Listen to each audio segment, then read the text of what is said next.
Good morning students, this is your science class. हम लोग fibre to fabric chapter पढ़ रहे थे, चैप्टर नंबर 3।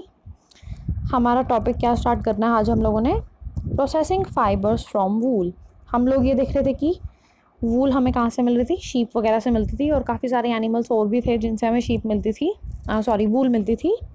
और हमें ये पता था कि हम उससे फाइबर्स निकाल लेते हैं, उनके हेयर से वूल बनाते हैं। आज हमने ये देखना है कि अगर हम उनके हेयर्स उतार रहे हैं, हमें फाइबर्स मिल रहे हैं, तो उनसे हमें वूल मिलती कैसे है। ये कुछ एक स्टेप्स होते हैं ये जिससे वूल बनाई जाती है। जो मार्केट्स में हमें वूल मिलती है वो डायरेक्ट शीप के हेयर नहीं होते। ऐसा नहीं है कि बाल दे दिए हमें, उससे हम स्वेटर खुद बना लेंगे, नहीं। जो हमें स्वेटर्स मिल रही हैं, जो ऊन मिल रही है हमें, वो बनती कैसे है, आज हमें ये स्टेप्स पढ़ने हैं। चलो देखते हैं। The wool, which is used for knitting sweaters and for weaving shawls, is finished product of a long process which involve following steps. अब ये पूरी प्रोसेस देखनी है हमने। देखो, स्टेप 1 है the fleece of the sheep along with the thin layer of skin is removed from its body. Fleece of sheep मतलब sheep के जो बाल हैं उसे उतार लिया जाता है, और उसकी थोड़ी सी जो स्किन है वो भी साथ में रिमूव कर ली जाती है। अब शीप के बाल और स्किन क्या की, थोड़ी थोड़ी उतार ली हम लोगों ने। This process is called shearing. अब आपको ये स्टेप्स के नाम याद रखने हैं। शीयरिंग, शीयरिंग का क्या मतलब हुआ? पहला स्टेप है ये। शीयरिंग क्या होता है? जब हम शीप की पतली स्किन और उसके हेयर्स को उतार लेते हैं, उसे क्या बोलते हैं? शीयरिंग बोलते हैं। Machine similar to those used by barbers is used to shave off hair. जैसे हम लोग भी कटिंग कराते हैं, या फिर जो लड़के मैन लोग हैं वो क्या करते हैं, जो शेव कराते हैं, वो इसी तरह की प्रोसेस होती है। Usually hair are remove during the hot weather. This enable sheep to survive without their protective coat of hair. हमने ये पता था, हमने ये शुरू में बात की थी कि शीप के ऊपर जो बहुत बड़े बड़े हेयर्स होते हैं, वो होते क्यों हैं? वो उन्हें ठंड से बचाने के लिए होते हैं। इसलिए हम क्या करते हैं, जब उसके हेयर जब हम लोग निकालते हैं तो वो ज़्यादातर गर्मी के मौसम में निकाला जाता है, क्योंकि ठंड में निकालेंगे तो वो सर्वाइव ही नहीं कर पाएंगे, वो ज़िंदा नहीं रह पाएंगे, उन्हें ठंड लग जाएगी। तो इसीलिए क्या होता है, उनकी गर्मियों में उनके ऊपर से वो हेयर उतार लिए जाते हैं, ताकि वो थोड़े टाइम बाद दोबारा उग जाएंगे। अब जब ठंड आएगी तो उनके पास मतलब वो उनके ऊपर रहेंगे, उन्हें ठंड भी नहीं लगेगी। The hair provide woollen fibre. Woollen fibre मिल जाता है हमें उनके हेयर से। Woollen fibre are then processed to obtain woollen yarn. Shearing does not hurt the sheep, just as it does not hurt when we get a haircut or our father shaves his beard. देखो, वो कह रहा है कि ना woollen fibre मिल जाता है हमें। फाइबर से हम लोग क्या करते हैं, फिर यान बना लेते हैं। यान मतलब धागा बोल सकते हैं, थ्रेड।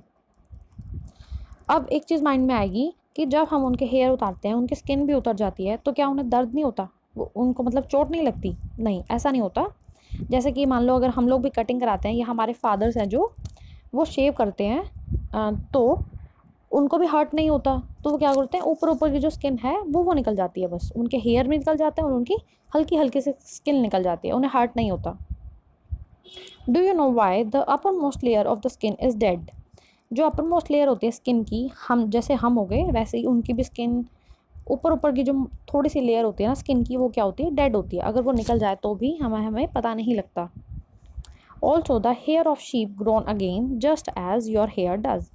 अब ऐसा नहीं है कि उनके हेयर निकल गए तो फिर वो कभी आएंगे ही नहीं, एक ही बार निकलेंगे, नहीं। जैसे हम लोग हैं, जैसे कि मान लो आपके फादर ने शेव करी तो कुछ दिन बाद दोबारा हो जाएगी वो, तो ऐसे ही शीप्स के साथ होता है। अगर हमने उनके हेयर निकाल लिए वूल बनाने के लिए, तो उनके थोड़े टाइम बाद दोबारा से हेयर आ जाएंगे। अब पहला स्टेप तो हमने देख लिया, क्या होता था? शीयरिंग होता था। शीयरिंग मतलब उनके बाल और थोड़ी सी पतली सी स्किन उतार लेना, ये होता था स्टेप 1। अब स्टेप 2 है the sheared skin with hair is thoroughly washed in tanks to remove grease, dust and dirt. This is called scoring. पहले स्टेप क्या था? शेयरिंग। शेयरिंग में क्या कर रहे थे हम लोग? हमने हेयर उतार ली और स्किन उतार ली, ठीक है। अब सेकेंड स्टेप में क्या आया? अब वो स्किन काफ़ी गंदी भी होगी, उसके ऊपर ग्रीस, डस्ट वगैरह, डर्ट भी होगा, तो हम उसे क्या करेंगे? हम उसे वॉश करेंगे अच्छी तरह वॉश करेंगे। इस प्रोसेस को हम क्या बोलते हैं? स्कोरिंग। इस प्रोसेस को हमने क्या बोल दिया? स्कोरिंग। सेकेंड स्टेप में क्या हो गया? पहले स्टेप में हमने उनकी हेयर उतार ली, सेकेंड स्टेप में हमने उसे वॉश कर लिया। Now days scoring is done by machines. अब दो तरह से हो सकते हैं स्कोरिंग। देखो आपके डायग्राम्स में गिवन है। देखो स्कोरिंग एक तो ये है कि उसको सारे हेयर्स वगैरह को उसकी स्किन को क्या डाल दिया, टैंक में डाल दिया और हाथों से उसके क्लीन कर रहे हैं।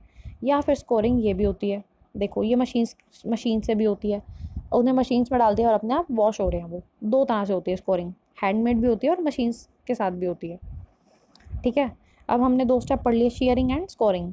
थर्ड स्टेप देखो, after scouring sorting is done, the hair is skin is sent to the factory where hair of different texture are separated और सॉर्टेड। अब क्या है, हमने अब ऐसा तो नहीं है कि सिर्फ एक ही शीप के बाल उतारे जाएंगे, अब काफ़ी सारे शीप्स के बहुत सारे बाल उतारे जाते हैं, पर हर शीप्स के अलग अलग तरह के हेयर्स होंगे, सबके सेम तो नहीं हो सकते, बिल्कुल डिट्टो सेम तो किसी के भी नहीं हो सकते। तो क्या किया जाता है, जब उनकी जो हेयर स्किन है वो वहाँ भेज दी जाती हैं, फैक्ट्रीज़ में भेज दी जाती हैं, वो क्या करते हैं, जो जो सेम टाइप के स्किन्स हैं वो एक तरफ कर लेते हैं, जो डिफरेंट हैं उन्हें अलग कर देते हैं। इसे क्या बोलते हैं, उनको सेपरेट कर लेना, डिफरेंट टेक्सचर्स की स्किन को, उसे क्या बोलते हैं, सॉर्टिंग बोलते हैं। सबसे पहला क्या था, शेयरिंग। शेयर में क्या था, हेयर उतार लेना। उसके बाद क्या था, स्कोरिंग। स्कोरिंग में उसे वॉश कर लिया। उसके बाद क्या आता है, सॉर्टिंग, मतलब अलग अलग तरह के स्किन्स को अलग अलग कर लिया। ऐसे ही तो करते हैं हम लोग भी। जैसे मान लो हम लोगों ने कपड़े वॉश किए, कपड़े वॉश करने के बाद हम जब अपने अपने अलमीराज में रखते हैं तो सबके अलग अलग कपड़े रखते हैं, हमारे अलग होते हैं, मम्मी के अलग होते हैं, पापा के अलग होते हैं। तो इसे क्या बोलते हैं, सॉर्टिंग, मतलब अलग अलग कर लेना, सबकी सारी चीज़ें अलग अलग कर लेना। फोर्थ स्टेप है, the small fluffy fibres called burrs are picked out from the hair. These are the same burrs which sometimes appear on your sweaters. The fibers are scoured again and dried. This is the wool ready to drawn into fibers. अब क्या होता है, कुछ होते हैं छोटे छोटे fluffy fibres होते हैं, मान लो कुछ बड़े बड़े ऐसे बाल थे उनके, कुछ छोटे छोटे इस तरह से भी होंगे, उन्हें क्या होगा, अलग कर लिया जाएगा, उन्हें अलग से निकाल लेंगे उनको, पिक्ड आउट फ्रॉम हेयर। उनको जो बड़े बड़े बाल हैं उनको छोटे वालों से अलग कर देंगे। अब ये छोटे छोटे कैसे होते हैं, ये छोटे छोटे बाल हमें कहाँ दिखाई देते हैं, मान लो हम जो स्वेटर्स पहनते हैं उनके ऊपर जो छोटी छोटी बुरबुर से दिखाई देती है हमें, वही क्या होती है, ये छोटे छोटे फ्लफ़ी हेयर्स होते हैं शीप्स के। ठीक है, उसके बाद फिर से क्या किया जाता है, उन्हें स्कोर मतलब वॉश कर लेना एंड ड्राइड। उसके बाद फिर से उन्हें वॉश और ड्राई कर लिया जाता है। ये कौन सा स्टेप था, फोर्थ स्टेप था। फिफ्थ स्टेप देखो, the fibers can be dyed in various colors as the natural fleece of hair and goat is black, brown और white।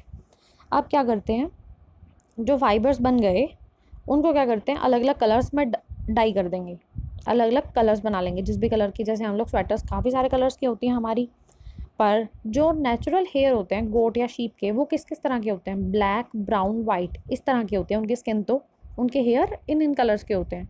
पर ऐसा तो नहीं है कि हम लोग जो स्वेटर्स पहनते हैं वो सिर्फ इन्हीं 3 ही कलर्स की हैं। हम लोग जो स्वेटर्स पहनते हैं, जो भी हमारे पास वुलन क्लोथ्स होते हैं, वो डिफरेंट कलर्स के होते हैं। तो क्या किया जाता है, इन फाइबर्स को कलर कर दिया जाता है, डाई कर लिया जाता है। ये क्या था, स्टेप 5। अब आता है step 6। The fibres are straighten, combed and roll into yarns. The longer fibres are made into wool for sweaters and shorter fibres are spun and woven into woollen clothes. देखो इस तरह कर लिया जाता है। अब हमने क्या किया था, हमने उसे वॉश कर लिया, अलग अलग भी कर दिया, छोटे बड़े फाइबर्स को भी अलग कर दिया। अब उसे क्या किया, कलर भी कर दिया हमने। उसके बाद क्या किया हमने, इसके रोल बना के अलग अलग रख दिया जाता है। जैसे हमारे घर में भी हमने देखा होगा कि ऊन के गोले होते हैं, वो हम क्या करते हैं, हम भी उसे अलग अलग रोल कर करके रख देते हैं। इस तरह ये भी क्या करते हैं, जब फाइबर प्रिपेयर कर रहे होते हैं, जब यार्न बना रहे होते हैं, तो उसे अलग से रोल करके रख लिया जाता है। फाइबर्स आर स्ट्रेटन, उन्हें बिल्कुल सीधा सीधा कर देते हैं, कॉम कर देते हैं और रोल बना देते हैं, उन धागों के रोल बना के रख देते हैं। बड़े फाइबर्स किस काम आते हैं, स्वेटर्स वगैरह बनाने के लिए, और छोटे फाइबर्स किस काम आते हैं, वुलन क्लोथ्स के लिए। ठीक है, देखो अब पूरी प्रोसेस कौन सी थी हमारी, यहाँ गिवन नहीं है पूरा प्रोसेस, चलो हम लोग ऐसे देख लेते हैं। सबसे पहला क्या था, शेयरिंग। शेयरिंग क्या था, शीप्स के हेयर उतार लेना, उनकी स्किन भी थोड़ी सी साथ में आ जाती है, वो भी उतर जाती है, कोई बात नहीं, ठीक है, ये था शेयरिंग। उसके बाद क्या करते थे, स्कोरिंग। स्कोरिंग मतलब उसकी स्किन और जो हेयर थे उन्हें वॉश कर लेना, ताकि उन पर जो भी डस्ट गंदगी वगैरह थी वो साफ़ हो जाए। उसके बाद क्या होता था, सॉर्टिंग, सॉर्टिंग मतलब अलग अलग तरह के जो हेयर्स और स्किन्स हैं उन्हें अलग अलग कर देना।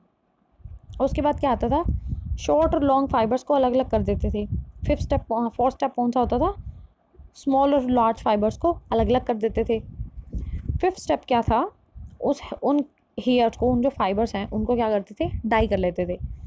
सिक्स स्टेप में क्या आता था, उनको बड़े बड़े वो कर देते हैं, उनको स्ट्रेट कर देते हैं, कॉम कर देते हैं और रोल बना बना के रख लेते हैं। ठीक है, ये 6 प्रोसेस होती हैं, 6 स्टेप्स होते हैं जिससे फाइबर से पूरा वूल बनाया जाता है।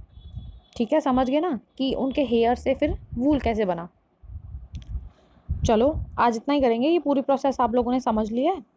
एक छोटी सी एक्टिविटी भी है, ये भी देख लेते हैं, इसी से रिलेटेड है। Debate amongst your classmates whether it is fair on the part of humans to rear sheep and then chop off their hair for getting wool. ये अब हमें क्या करना है, ये हमें अपने आसपास के लोगों से डिस्कस करना है कि क्या ये ठीक है कि हम जो शीप हैं उनके हेयर्स को उतार लेते हैं, उनके स्किन को थोड़ा सा, मतलब उनकी जो मैंने बताया था कि जब हमें हेयर उतारते हैं तो स्किन भी साथ में आ जाती है, थोड़ी सी जो स्किन की लेयर होती है पतली सी वो भी साथ में आ जाती है। तो क्या ये ठीक है ह्यूमंस के लिए कि हम शीप्स के हेयर और उनकी स्किन को उतार रहे हैं, किस लिए, सिर्फ वूल लेने के लिए? क्या ये ठीक चीज़ है? ये हमें क्या करना है, अपने आसपास बड़ों लोगों से डिस्कस करना। ठीक है, ये एक्टिविटी 3.4 भी होगी आपकी। अब आपको ये क्या करना है, एक बार थोड़ा सा इसको रीड आउट कर लेना ताकि आपको स्टेप्स में कन्फ्यूजन ना हो। जब आप खुद रीड करोगे तो अच्छे से याद हो जाएंगे। चलो होमवर्क दे देती हूँ मैं आपको। वर्ड ट्रांसलेशन आप लोगों के सेम ही है, 1 to 24 यही किए थे आप लोगों ने कल भी। एक बार फिर से रीड आउट कर लेना, क्योंकि जैसे जैसे हम चैप्टर आगे पढ़ते जा रहे हैं तो वर्ड्स आपको अच्छे से और समझ आते जाएंगे। ठीक है, यही सेम रीड कर लेना एक बार। और 2 इंपॉर्टेंट फैक्ट्स हैं, देख लो।